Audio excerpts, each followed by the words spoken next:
به سوال کورکنی دوام میکنیم از مرکز ملی تحصیل نمونه سوال و اسفانی متماتیک قسم آ. این درس درباره گیومتری و سکنجای رستمونجا می باشد. اول یک سوال رو خوانیم. سوال میگوید که در سکنجای رستمونجا یکی از کاتетها 12 سانتی متر بوده، гипотенуза 15 سانتی متر است. Периметри секунҷа ро маълум намоед. Пеш аз кор кардан аввал якчанд дида бароим чӣ маъно дорад? Секунҷаи ростмунҷа чӣ маъно дорад? Катет чӣ маъно дорад? Гипотенуза ва охирон периметр. Бояд саволро фаҳмем. Периметри секунҷа. Умуман дар периметр чӣ маъно дорад? Аввал бояд саволро аз фаҳмем, баъд кор кунем. Аввал секунҷаи ростмунҷа чӣ аст?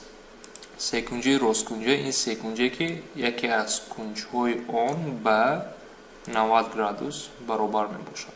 Дар инҷо ман кашидан баракат кунам. Як секунҷа, чиқадр ки мебинем, як секунҷа, як кунҷи он ба 90 градус баробар. Кунҷиро бигзор 90 градус бошад, нишон диҳам 90 градус. Акнун катетҳо ва гипотенуза чист? Тарафе ки ба 90 градус нигоҳ мекунад, ранги дигарро интихоб кунам. Тарафе ки ба 90 градус нигоҳ мекунад, оза ҳарф диҳам дар инҷо ба қуллаҳои секунҷа А, Б, С. Тарафе ки ба 90 градус нигоҳ мекунад, ин тарафи АС аст ва номи ин гипотенуза мебошад. Гипотенуза. Ва ду тарафи дигар, ин ду тарафи дигар А, Б ва Б, С, ино катетҳо. Катетҳо мебошад. Катет гӯям. Доктор катет мебошад. Ду тарафи дигар катет ё гипотенуза.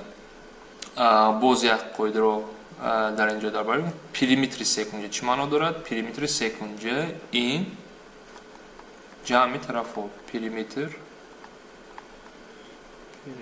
секунҷа, яъне дар аз рӯи шакл равем, ин А, Б ҷамъи БЦ ҷамъи АЦ мебошад. Акнун биёед ба савол баргардем. Саволро аз нав нависем ва кор кардан ҳаракат кунем. Яъне боз як бор секунҷаро кашам. Секунҷаи росткунҷа ба мо дода шудааст. Яке аз тарафҳои он ба 12 сантиметр буда. Дар инҷо шарт нест кадом тараф, инҷа 90 градус агар гирем мо. бигзор тарафи мебошад 12 сантиметр ва гипотенуза ба 15 сантиметр баробар. Сеюм тарафро намедонем, катети дигарро намедонем ва х мемонем. Акнун барои периметрро ёфтам, ман бояд чикор кунам? Ҳар сеюм тарафро ҷамъ кунам, леки х-ро ман намедонам. Барои х-ро ёфтан дар секунҷаи росткунҷа агар дар хотир дошта бошем, як теорема аст, теоремаи Пифагор. Теорема Пифагорро боз дар як секунҷа кашида нишон диҳам майдатар.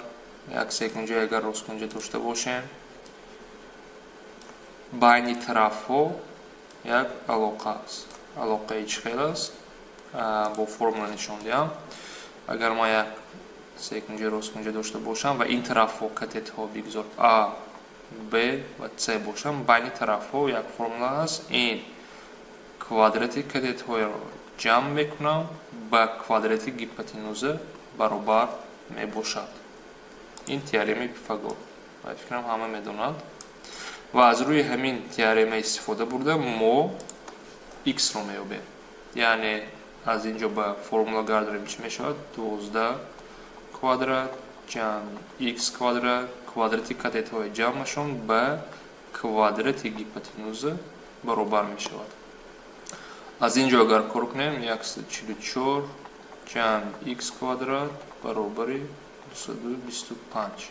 Агар мо ин модулро кор кунем, х квадрат 144ро ба тарафи рост кунам, ин ба 81 баробар мешавад ва х ба 9 баробар мешавад. Яъне х плюс минуси 9 шуда метавонад.